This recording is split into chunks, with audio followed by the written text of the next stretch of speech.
এত আনন্দ মানে উপভোগ করছি, মানে বলে বোঝাতে পারছি না যে আমরা সব এখানে আছি। আজকে যে পেহেলগামে যে ঘটনা হয়েছে, এই ঘটনার কারণে যে আমাদের প্রধানমন্ত্রী যোগ্য জবাব দিয়েছে, আমরা দিতে পেরেছি, মানে এত খুশি, এই আনন্দে আমরা উৎসব করছি। ঠিক আছে, তো এখন যে বর্তমানে আবার যে পাকিস্তানের সাথে যুদ্ধ হচ্ছে, আমরা যে কালকে 9টা বোম মানে ফেলতে পারছি, মানে এর জন্য তো আরও খুশি।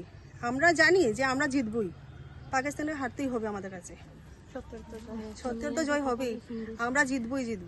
আর সিঁদুরের বদলা তো আমরা নিবই।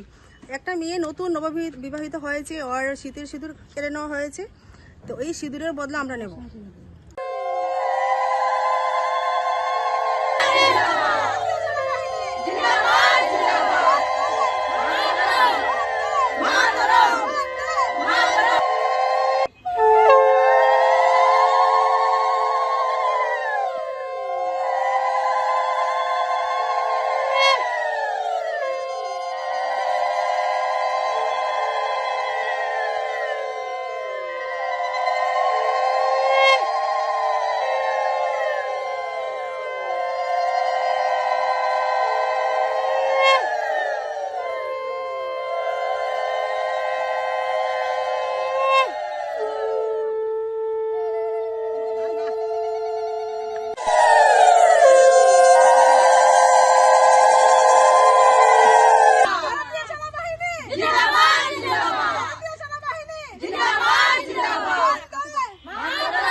যিকোনো খবৰৰ বাবে যোগাযোগ কৰক 7099017330 লগতে 7099017110 নম্বৰত।